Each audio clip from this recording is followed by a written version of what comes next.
ગ્રંથો 18 પુરાણ, 6 શાસ્ત્ર, 4 વેદ, ગીતા, જે કાંઈ ધાર્મિક ગ્રંથો છે એ બધાનું અધ્યયન કરે તો એની અંદર એ બધાએ લખ્યું છે હું કે ભગવાનના સ્વરૂપ વિશેની બધી વાત લખેલી છે.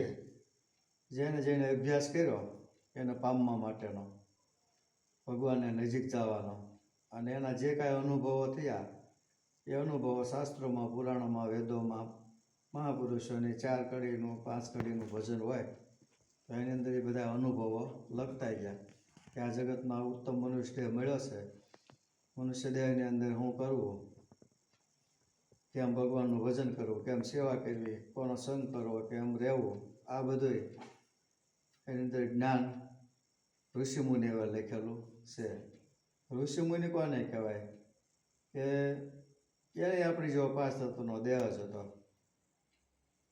ઋષિ એટલે રૂહ નામ આત્મા, આત્મ સ્વરૂપની અંદર જેને રુચિ પડી,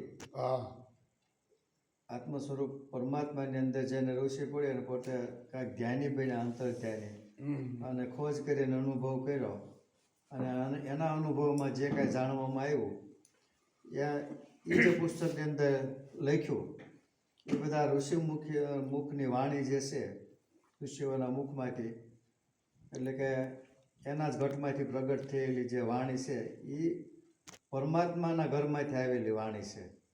એટલે એ વાણી લખાણી એના બધા વેદ, શાસ્ત્રો, પુરાણો, એ કોઈ પણ એનું અધ્યયન કરે ને એનો અભ્યાસ કરે તો એને જે અભ્યાસ થયો, જે અનુભવ થયો ને એ વાંચવાવાળાને અને જીવનમાં ઉતારવાવાળાને એનો અનુભવ થાય. એટલે ઋષિમુનિઓનો આ જગત ઉપર, જગતના માનવીઓ ઉપર બહુ ઉપકાર છે મોટો, કે એણે અનુભવ કરીને પોતે પ્રગટ કર્યો, પાછો લખતા ગયા અનુભવ કરીને પ્રગટ કરી અને બીજાને ઉપયોગી થાય એવી રીતનું લખાણ બધું મૂકતા ગયા. તો જગત છે એ એક અરીસો છે, જગત છે એ એક અરીસો છે. અને આપણા ઘરે અરીસો હોય તો આપણે અરીસામાં મોઢું જોવું હોય તો આપણે અરીસો સામો રાખવો જોઈએ ને. અરીસો સામો રાખીએ તો આપણું મોઢું અંદર દેખાય, અરીસો અવળો હોય તો દેખાય નહીં. એમ આપણો મનુષ્ય દેહ આપણને મળ્યો તો જગત છે એ અરીસો છે, એવી રીતે આપણા દેહની અંદર એ પણ એક અરીસો છે, એ ભગવાનને રહેવાનું ઘર છે. હવે એ અરીસામાં જો આપણે જોઈએ તો એના માટે આ આંખોથી દેખાય એવું નથી. એ દિલ છે આપણું, એ દર્પણ છે. દિલ એટલે કોઈ સાંભળાનું દિલ નહીં, પણ એની અંદર જે શ્વાસ ઉશ્વાસ હાલે છે ને એની અંદર પરમાત્માનો વાસ છે. અને મન જો એની અંદર ગરકાવ થાય અને મન જો એનું દર્શન કરે, શ્વાસ ઉશ્વાસનું ભજન થઈ કે પરમાત્મા સ્વરૂપને પામે તો એ એક અરીસો છે. મન જો એનું દર્શન કરતું થઈ જાય તો એને નક્કીપણું થાય કે મારું સ્વરૂપ શું છે. મનને ખરેખર નક્કીપણું ક્યારે થાય કે પરમાત્મા તરફ જો મન વળે તો એને ખબર પડે કે મારું મૂળ ક્યાં છે. મનનું મૂળ પરમાત્મા જ છે. પરમાત્મા સ્વરૂપમાંથી જ આપણું મન ઉત્પન્ન થયેલું, છૂટું પડેલું છે, એમાંથી જ ઉત્પન્ન થયેલું છે. અને એ જ્યારે એ દર્શન કરે ત્યારે એને પરમાત્મા સ્વરૂપનું દર્શન થાય, મનને જ થાય. દેહને, આંખોને, કાનને દર્શન થતું નથી. પણ મનને જ્યારે એ, એટલે કીધું કે મન કર મુખડું, દિલ કર દર્પણ, એમાં જોઈ લે સ્વરૂપ તારું. સદગુરુના સ્મરણ કરી લો અને ઉનકા કરી લો દીદારું. શ્વાસ ઉશ્વાસે જો એ પરમાત્માનું ભજન સ્મરણ થાય તો આપણા પોતાના જ ઘટમાં આત્મ સ્વરૂપે પરમાત્મા બિરાજે છે. એના દર્શનને આ મન પામે. દર્શનને જ્યારે એ મન પામે ત્યારે એ મનને શાંતિ થાય અને ત્યારે મનને ખબર પડે કે મારું અસલી મુકામ, મૂળ ઘર મારું પરમાત્મા છે. ત્યારે એ મનની ખટપટ છે એ બધે મટી જાય અને મન જ્યારે પ્રભુ ભજન કરવા માંડે ત્યારે એ પ્રભુના સ્વરૂપને જ પામે, કારણ કે એમાંથી જ એ પ્રગટ થયેલું છે. પણ આ જગતની અંદર ચારે તરફ મન ફરતું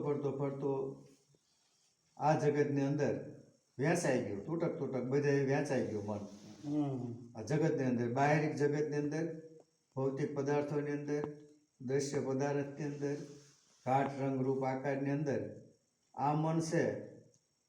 આંખે જોયું એટલે મન ત્યાં તરત જાય અને ઘાટ ઘડે, વિચાર કરે, કલ્પના એવું કરે, એટલે મન બહાર નીકળી ગયું. એ જ્યાં સુધી પોતાના મૂળ સ્વરૂપને પામે નહીં ત્યાં સુધી આ મનુષ્ય જીવનની અંદર સાચી શાંતિ થતી નથી, અને ત્યાં સુધી શાંતિ મળે એવું નથી. એટલે આ જગતની અંદર એવા જો કોઈ મનના ગુરુ મળે તો એ મનને સાચું ઘર બતાવે. બાકી ગુરુ તો જગતની અંદર ઘણા છે, પણ કર્મના ગુરુ મળે, પણ મનના ગુરુ છે એ મળવા મુશ્કેલ છે. એટલે કીધું કે જે ગુરુએ જગત રચાવ્યું એ ગુરુને તારા હૃદયમાં ધાર. કર્મના ગુરુ આ જગતમાં ઘણા મળે, પણ મનના છે એ પરાની પાર. પરાની પારના એવા સદગુરુ ક્યારે મળે કે એના જીવન એવા હોય, પ્રભુ ભજનની અંદર આઠે પર જેનું મન હોય, પછી જેવું બોલતા હોય એવું એના વ્યવહારમાં હોય, એના જીવનમાં હોય, એના જીવનમાં હોય, અને વાણીમાં હોય, એના વર્તનમાં હોય.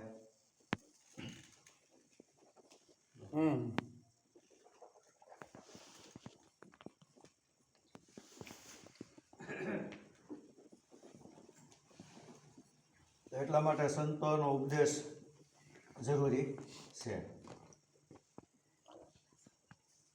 તો ભજન બોલે એમાં કીધું કે જેના શ્વાસમાં સોહમ નામ નહીં એનો એળે ગયો અવતાર છે. તો એ એક સમજણની જ વાત છે કે મનુષ્ય અવતાર મળ્યો છે તો આધાર તો આની અંદર છે ને કંઈક.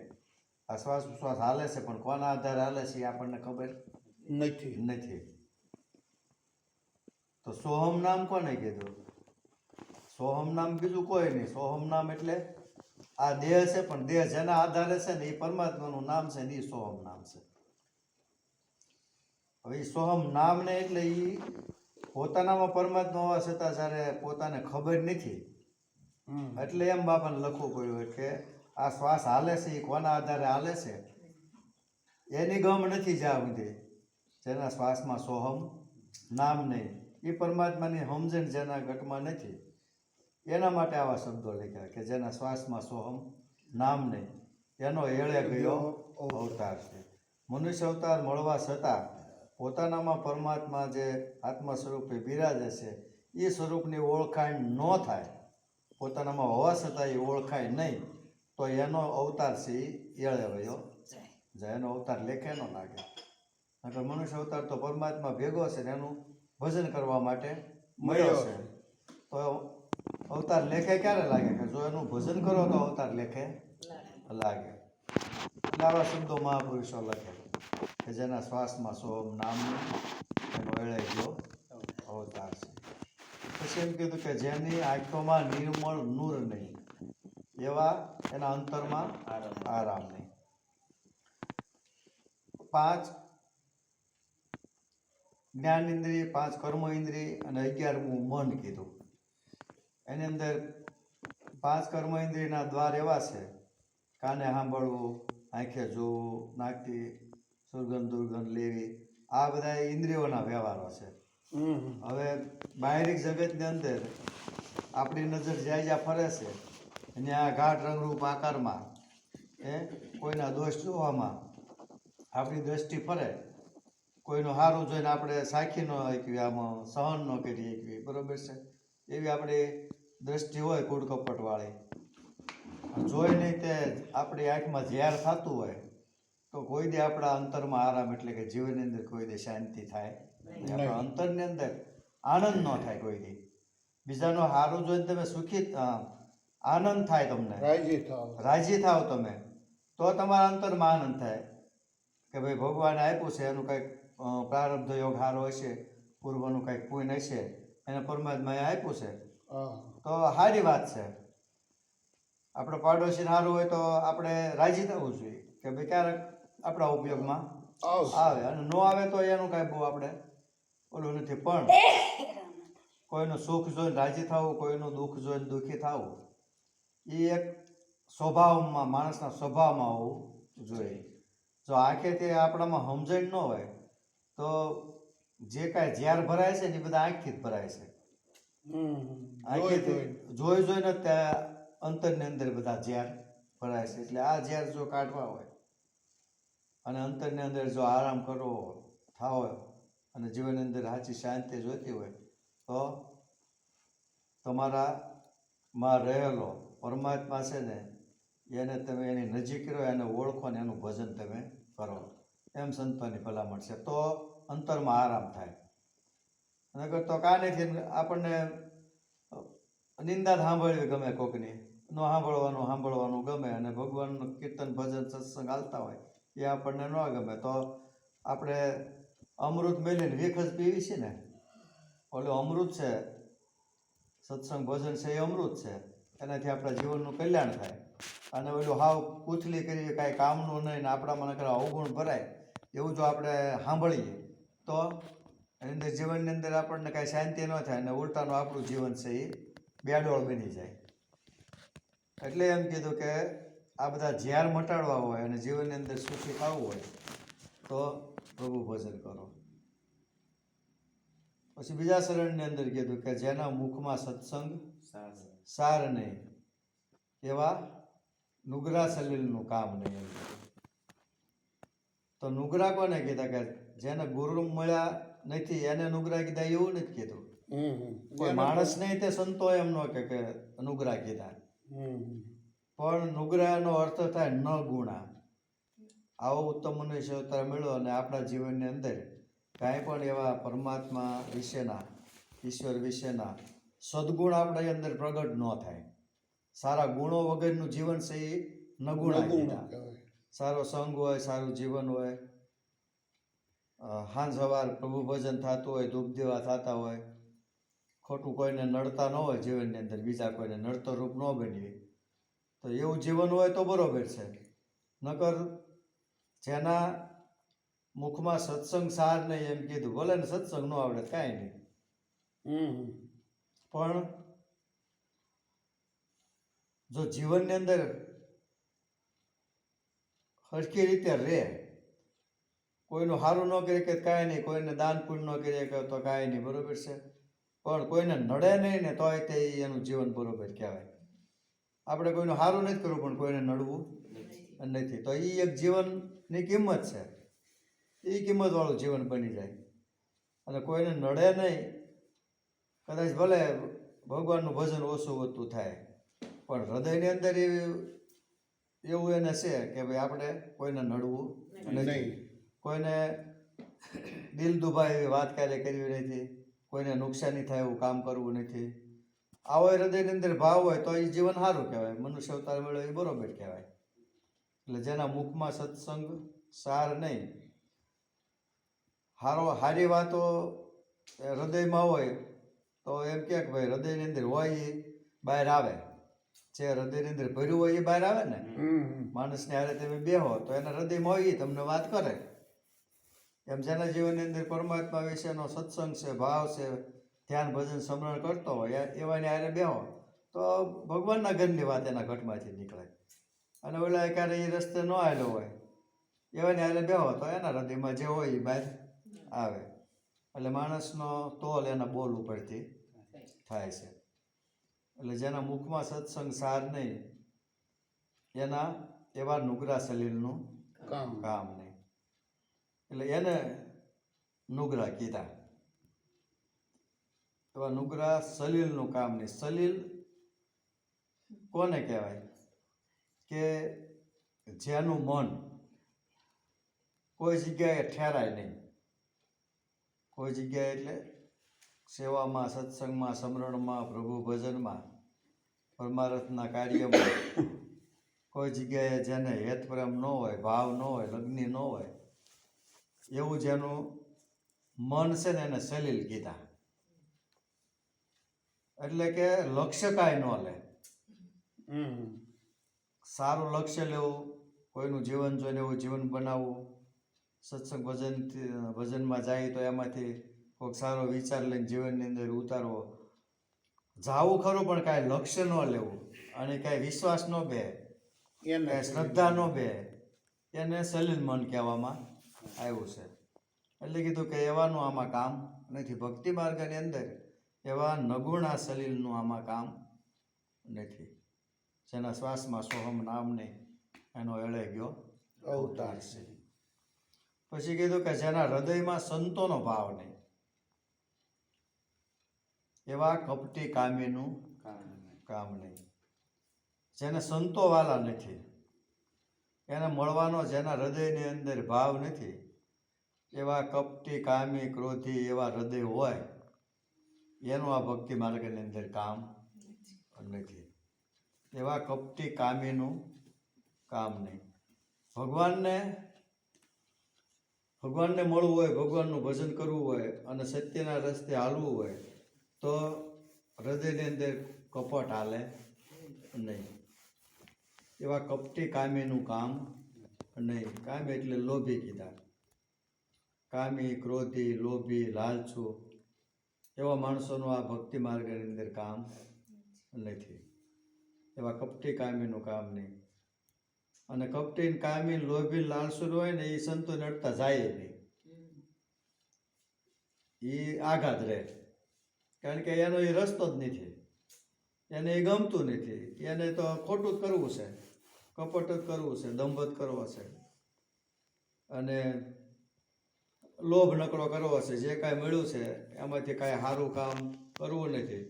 ધન પુષ્કળ મળ્યું હોય પણ એનો સત્વ્યય કાંઈ કરવો નથી. એવું જેનું જીવન હોય એને એમ થાય કે બસ મને બધું મળી ગયું, હવે મારે હું ભગવાનનું ભજન કરવાની જરૂર છે. શું કામ મારે સેવા કરવી, શું કામ સમરણ કરવું, શું કામ મને ભગવાને બધું જાઓ જલાલી આપી દીધી, અઢળક પૈસા આપી દીધા, બંગલા, ગાડી બધું આપી દીધું, હવે મારે કાંઈ જરૂર. એવો જ્યારે અભિમાની માણસ થઈ જાય, એ અભિમાન એવું છે કે કોઈ સંતો પાસે એ નમે નહીં. એ માણસ એક વખત એને દેહ અભિમાન થઈ જાય એવું કે મારે હવે કોઈની જરૂર નથી. એ કોઈ સંતોની પાસે જાય અને સંતોની વાતને કાનહાર હોય ન થાય, એ બાજુ એનું ધ્યાન જ ન હોય. એટલે કીધું કે જેના હૃદયમાં સંતોનો ભાવ નહીં એવા કપટી કામીનું કામ નહીં. પછી કીધું કે જેની નાભીમાં નામ નિશાન નહીં એવા જીવોને ઠરવાનું ઠામ નહીં. નાભી એટલે આ દેહની કોઈ ડૂટી સંતો કહેતા નથી. એને તો નાભી એટલે એક દેશ એવો છે, પરમાત્માનું ઘર એવું છે કે એ દેશનો અનુભવ કરતાં તમારો બધોય ભય વયો જાય. ના કોઈ પણ જાતનો ભય નથી. ભગવાનનું ભજન કરવું એમાં શું ભય છે કયો? હાવ હેલું છે છતાંય થતું નથી. નકર ભગવાનનું ભજન કરવામાં તો અમુકનો આપણને આપણી બીક હોય તો વહી જાય ને, ભય હોય તો વહી જાય. એ તો કાંઈક એકલા પડી ગયા હોય ને અંધારું હોય ને એકલા નીકળવાનું હોય તો પછી ગમે એવો માણસ હોય તોય તે જે ભગવાનને માનતો હોય એ ભગવાનનું નામ એ લે. બીક લાગતી હોય એટલે ભેના મારે ભક્તિ ઘણા કરતા હોય તો એની ઉપરથી નક્કી તો થાય છે કે ભગવાનનું નામ છે એ નિર્ભય બનાવનાર છે. ભય આપણો બધો વયો જાય તો આપણું જીવન આખું નિર્ભય બનાવવું હોય તો ભગવાનનું ભજન કરવું પડે ને. તો એવું પરમાત્માનું એવું ભજન છે.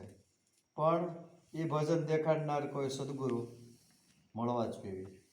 જેની નાભીમાં નામ નિશાન નહીં, પરમાત્મા ઓળખાય, શ્વાસોશ્વાસની બંદગી કરે અને નિશાન ઓળખાય કે પરમાત્મા આપણા દેહની અંદર કઈ રીતે રહેલો છે, કઈ રીતે આ દેહનું સંચાલન એ કરે છે, કેવા રૂપે છે.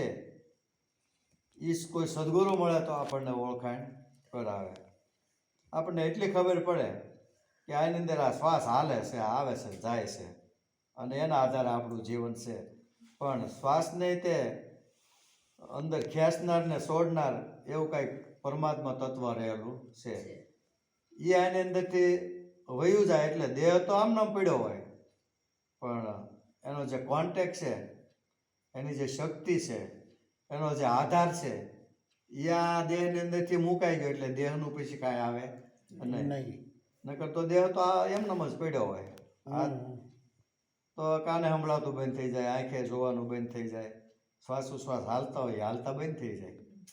તો પછી ગમે એટલો તમે ખર્ચો કરો કે ગમે એટલી મહેનત કરો કે ગમે એટલું ઓલું કરો, તો શ્વાસો એક વખત આ ઘટની અંદરથી હોઈ ગયો પછી એને પાછો લાવો એ કોઈનું કામ નથી. એટલે કીધું કે જ્યાં સુધી આ દેહની અંદર શ્વાસ હાલે છે અને આ દેહની સાબિતી છે અને આપણું જીવન હાલે છે ત્યાં સુધીમાં આપણામાં રહેલું છે ચૈતન્ય તત્વ છે, જેને પરમાત્મા તત્વ કીધું, જેને બ્રહ્મ તત્વ કીધું, જેને ગુરુ તત્વ કીધું, જેને ઈશ્વર તત્વ કીધું, એનો તમે ભજન કરીને અનુભવ કરો, એને ઓળખો અને એ ભાવમાં રહેવાનું છે. સોહમ એટલે તે હું છું, તે હું છું, તે દેહ નહીં પણ તે પદ ઈશ્વર પદ છે, એ હું છું, બ્રહ્મપદ, હું આત્મા છું, એવું સંતો નક્કી કરાવે છે. સોહમ શબ્દની અંદર જ એનો અર્થ એ છે કે સોહમ તે હું છું, હું કોઈ દેહ નહીં પણ તે હું છું. બોલવા વાળો જે છે એ પરમાત્મા છે, એને ઓળખો, એને જાણો, એનું ભજન કરો. એટલે કીધું કે જેની નાભીમાં નામ નિશાન નહીં એવા જીવોને ઠરવાનું ઠામ નહીં. ઠરવાનું ઠામ હોય તો એ પરમાત્માનું ભજન છે, એનું નિર્ભય નામ છે, નિર્ભય સ્થાન છે. એ વગર આ જીવ ઠરે નહીં. ત્યાં સુધી આ જીવના ઉત્પાદ છે એ ઉત્પાદ કોઈ મળતા નથી. અને જો ભગવાનનું ભજન ન થાય તો 184નો ફેરો માથે રહી જાય અને મનુષ્ય અવતાર છે એ લેખે લાગે નહીં. ઉત્તમમાં ઉત્તમ તો કહે જ છે સંતો મહાપુરુષો, ભજનવાણીમાં કહે છે. અને આપણને તે દેખાય તો ખરો જ ને કે બધી યોની કરતાં મનુષ્ય દેહ ઉત્તમ જ છે, આપણને ખબર પડે. એટલે જેને ખબર પડે એ સંતોના શરણે પહોંચી ગયા અને એનું મર્મ જાણી અને ભગવાનનું ભજન કરી અને ઇતિહાસની અંદર નામ અમર કરી ગયા. એવા અનંત સંતો ભક્તો આ જગતની અંદર થયા, જેના આપણને નામ આવડતા હોય, જેના ભજનો ગવાતા હોય, જેના ઇતિહાસો હોય. વર્ષો વયા ગયા છતાંય તે પણ સંતોના નામ આ જગતની અંદર અમર છે. આપણે એને યાદ કરીએ છીએ, એની ભજનવાણીઓ પડી છે, એના અનુભવો પડ્યા છે, એના ધૂપ ધ્યાન, એના આરતી પૂજન બધું પડ્યું છે, એની પૂંજાઈ પડી છે, એના સ્થાને તે પડ્યા છે. ત્યાં બેઠા બેઠા એણે ભગવાનનું ભજન કર્યું છે. ભગવાનનું ભજન કરીને સૌ કોઈ પાર પડ્યા છે. પ્રહલાદે ભગવાનનું ભજન કર્યું, એના બાપા હિરણ્યકશિપુએ તે ભગવાનનું ભજન કર્યું. બેને ગુરુ એક જ ધારાના મળ્યા હતા, એક જ ભજન મળ્યું હતું, બરોબર છે. બે ઉપયોગ શું કર્યો? પ્રહલાદે દાસ બની ઝીણા બની અને પરમાત્માનું ભજન કર્યું, શ્વાસ ઉશ્વાસની બંદગી કરી, અને ઓલાએ અમર થવા હાટું થઈને ભગવાનનું ભજન કર્યું. હિરણ્યકશિપુને એમ થયું કે આ દેહ કરીને હું અમર થઈ જાવ એટલે પછી મને કોઈ મારી શકે નહીં. એને અમર થવા હાટું થઈને હજારો વર્ષ સુધી તપ કર્યું ને ભગવાનને પ્રસન્ન કર્યા, અને ભગવાન પ્રસન્ન થયા ત્યાં એણે માગ્યું અમર થવાનું કે લીલે ન મરું ને, હુકે ન મરું ને, ઘરમાં ન મરું ને, બહાર ન મરું, દિવસે ન મરું, રાતે ન મરું, કેટલી જાતનું એને કર્યું ને, માણાથી ન મરું ને, પશુથી ન મરું, કેટલી જાતના વરદાન આમ બરોબર ભગવાનને આમ ભી પડી જાય એવા વરદાન માગ્યા. પણ છતાંય ભગવાન એમાંથી રસ્તો કાઢ્યો. રાતે નહીં, દી નહીં, ઘરમાં નહીં, બહાર નહીં, ઉમરામાં, રાતે નહીં, દિવસે નહીં, સંધ્યા સમય, પછી વાનર નહીં, પશુ નહીં, અડધો નર ને અડધો સિંહ, નરસિંહ રૂપ ધારણ કર્યું. એમાંથી રસ્તો કાઢીને અને હિરણ્યકશિપુને માર્યો ભગવાને. તો એનું તપ ભલે 1000 વર્ષનું હશે, પણ એ તો અમર થવાનું મહેનત કરી, પણ એની મુક્તિ તો નહોતી. એ તો મહેનત તો એણે ખૂબ કરી અમર બનવા માટે, પણ દેહ કોઈથી કોઈનો અમર થઈ શકે નહીં. એ તો પરમાત્મા ગમે એમ કહીને રસ્તો કાઢીને દેહ તો પાડે જ છૂટક્યો, દેહ તો એનો પડી ગયો. તો નાના છોકરાને પ્રહલાદનું નામ આવડતું હોય અત્યારે, તો પ્રહલાદે ભક્તિ કરી, ભગવાનનું ભજન કર્યું, તો એનું નામ અમર થઈ ગયું. અને એ તો અમર બન્યા, પણ પ્રથમ તો પ્રહલાદે જાણી, રાજા હરિશ્ચંદ્ર તારા દે રાણી, 5 પાંડવ, દ્રૌપદી, બલી ઘેર ઓળખાણી. આ સતની વેલી એવી ને એવી છે. એ પ્રહલાદ પોતે ધર્યા, પણ એની વાંહે 5 કરોડનો ઉદ્ધાર કરતા ગયા. 15 કરોડને ઉપદેશ આપ્યો, એમાં 5 કરોડનો ઉદ્ધાર કરતા ગયા. તો ભજન કોણે હાસું કર્યું કહેવાય? પ્રહલાદે કર્યું ને હાસું. એટલે એને કમાઈ કરી કહેવાય ભજનની.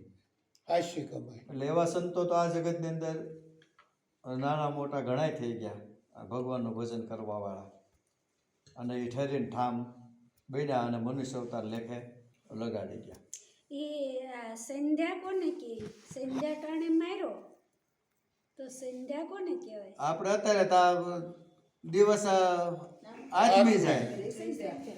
એ સંજાટાણું. આપણે ઝાલર નો વાગે એ સંજાટાણું. હા, બાકી તો આપણું સંધ્યા ટાણું જાણે દેહ પડવાનો હોય એટલે સંધ્યા ટાણું ઊંચી જાવ, દિવસ આચમી ગયો એમ. એટલે જેની નાભીમાં નામ નિશાન નહીં એવા જીવોને ઠરવાનું ઠામ નહીં. જેના શ્વાસમાં સોમ નામ નહીં એનો વેળે ગયો અવતાર છે. જેને નિસ્વરૂપનું ભાન નહીં એવા માયાવી સેવકનું કામ નહીં. જેને આ જગતની માયા જ વાલી લાગે છે એ જીવ કોઈથી ભગવાનનું ભજન કરી શકે નહીં. નિસ્વરૂપ પરમાત્માનું ભજન, જેને આ જગતની અંદર આ બધી કાંઈ માયા છે એની અંદર જે રસ્યા પીસ્યા રહેશે અને બહારના ભૌતિક પદાર્થો, ધન માલ મિલકત, પોતાનો દેહ, એ બધું જેને વાલું લાગે છે એ એનાથી આ ભગવાનનું ભજન થઈ શકે નહીં. જેને નિસ્વરૂપમાં ધ્યાન નહીં એવા માયાવી સેવકનું કામ નહીં. જેને હાથે પરમાર્થ દાન નહીં એવા ત્રંબક ધનિકોનું કામ નહીં. ધન ઘણું આપણી પાસે હોય પણ તમે દાનમાં દઈ ન એવો તો શું કામનું? ગમે એટલું ધન આપણી પાસે હોય પણ દાન ન કરી શકો. પણ સંતોનો મત કાંઈક જુદો છે. આ જે કાંઈ સંતો મહાપુરુષો થઈ ગયા એની પાસે ધન કયું હતું? એની પાસે આ ભક્તિની કમાઈ હતી, સત્ય નામરૂપી ધન હતું, ભગવાન વિશેની સાચી સમજણ હતી. એ ધન એણે ભેગું કર્યું અને એ ધન સંતોએ કોઈ પાસે ન રાખ્યો. એ ધન એણે બીજાને ખોબલે ને ધોબલે પીરસ્યું, આપ્યું. એટલે સંતોને પરમાર્થી બંદા કીધા. જેને હાથે પરમાર્થ દાન નહીં એવા ત્રંબક ધનિકોનું કામ નહીં. કદાચ એવા સંતો આ જગતની અંદર થઈ ગયા, ધન ભેગું કર્યું, ભક્તિરૂપી કમાઈ ભેગી કરી, પણ પાછળ સમાજને ઉપયોગી થાય એ રસ્તે હાલી, સાચા રસ્તે હાલીએ કે સત્યના માર્ગે હાલીએ કે એટલા માટે એ ધન છે, એ કમાય છે, એ બીજાને એ આપતા ગયા, એ ખજાનો મૂકતા ગયા. અહીંયા આ બધા ખજાનો જ છે સંતોનો. જે ભજન વાણિયું છે એ બધો ખજાનો જ છે. એણે જે આનંદ પ્રાપ્ત કર્યો, એણે જે સુખ પ્રાપ્ત કર્યું, એણે જે કમાઈ કરી, એ રસ્તે તમે હાલો તો તમે એવા ધનવાન બની જાઓ. રામ નામ રૂપી ધન. એ રસ્તે તમે હાલો તો તમને તે રામ નામ રૂપી ધન પ્રાપ્ત થાય. અને એ ધન એવું છે કે જેમ તમે વાપરો એમ બમણું થાય, વધ્યા કરે. ખર્ચ્યું ન ખૂટે, સોર ન લૂટે, દિન દિન અધિક સવાયો પાયો જી મને રામ રતન ધન પાયો. આ ધન એવું છે. એટલે સંતોએ સંગ્રહ નથી કર્યો કાંઈ. જેટલો એને ગુરુના શરણમાં રહી અને અનુભવ થયો એટલો અનુભવ આ જગતને એની પાસે જે બેઠા હોય, ભાવ ધરીને આવે, જિજ્ઞાસા ભાવ હોય એને વાત કરી. ભાવ ન હોય ને એને કોઈ મળવા આવે તો એવી વાતે ન નીકળે, તો બેઠા રહે એમનો. તો પાછું એ આ ધન એવું છે કે એ પાછું કોઈ લઈ જાય એમ નથી અને એ કાંઈ બગડી જાય એવું નથી. તો એ ઓલા કે એમ જ્યાં ત્યાં પડીકા છોડવા નહીં. શાક બકાલાની દુકાન હોય ને જઈને આપણે હીરાનું પડીકું બતાડીએ તો એ શું આપણી કિંમત કરે? એ કે ભાઈ રોકડા 20 રૂપિયા હોય તો કિલો શાકભાજી રીંગણા તને આપો, પણ આ કાંસના કટકા છે, આમાં કાંઈ મને કાંઈ ખબર પડે નહીં. કદાચ આશા હીરાનું પડીકું ના ખોલો તો એની અંદરથી કિલો રીંગણા આપણને મળે નહીં. એમ સંતો જ્યાં એવું લાગ્યું ના બોલ્યા છે, બાકી ન લાગ્યું ના ચૂપ બેઠા છે. એટલે એ ખર્ચું ફૂટે એવું નથી. અને કદાચ ઈ હીરા પડ્યા રહેતો એની અંદર તો કાંઈ હળો તો બે આવવાનો નથી, કાંઈ એની સમો કંઈ ઘટવાની નથી. એટલે સંતો કે જ્યાં હોય ને આ પડીકા ખોલવા, અને એવું લાગે ત્યાં ત્યાં પડીકા ખોલવા. જે એના પારખું હોય, જિજ્ઞાસુ હોય, એટલે નકર ઢોરે પિંજણ ન માંડવી એમ કીધું. જ્યાં ત્યાં આ વાત કર્યા જેવી નથી. ઢોરે પિંજણ માંડવી તો આપણે ઢોરા ઉપર જઈને રૂલ લઈને વ્યા જઈએ પીંજવા, અને પછી આપણે હબાટી બોલાવવા માંડીએ તો પવનનું રૂ તો બધું હાથમાં કાંઈ રહે નહીં, ઉડી જાય ને બધું. એમ જ્યાં ભાવ નથી, પ્રેમ નથી, કાંઈ જાણવાની જિજ્ઞાસા નથી, ત્યાં તમે આ વાત કરો તો એ આપણી વાતનું કાંઈ બહુ રૂ ભળે ઉડી જાય, પણ કાંઈ લક્ષ્યમાં લે નહીં. એટલે આ તો લક્ષમાં લીધા જેવું છે. જેને પોતાના સ્વરૂપને જાણવું છે, ઈશ્વર વિશેની જેને સમજણ લેવી છે અને ભગવાનનું ભજન કરવું છે, ત્યાં તમે કાંઈક બે વાત કરો સદગુરુ બોલાવે એ પ્રમાણે તો બરોબર છે. એટલે કીધું આત્મ સ્વરૂપને અનુભવી જાણે સદગુરુ શબ્દનું લક્ષ્ય લીધું, તત્વમસી પદ અર્થ વિચારી અને બ્રહ્મ રસાયણ પાન પીધું. બ્રહ્મના દેશમાં ભાવ બીજો નહીં, શ્રુતિ સમૃદ્ધિ સાંખ પૂરે, કામને મારી ક્રોધને પ્રજાળી, તત્વ લીધું કોઈ સંત સુરે.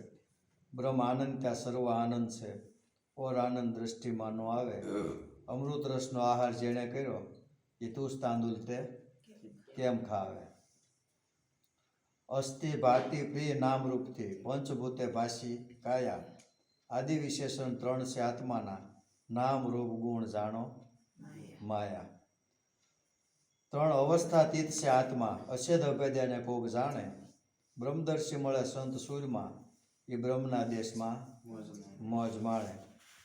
બાપાએ એમ કીધું ને કે માયાવી સેવકનું કામ નહીં, એમાં એની અંદર એમ જ કીધું કે કર્મના જીવ મર્મ ન સમજે, અને શુદ્ધ સમજ્યા વિના શાંતિ ન આવે.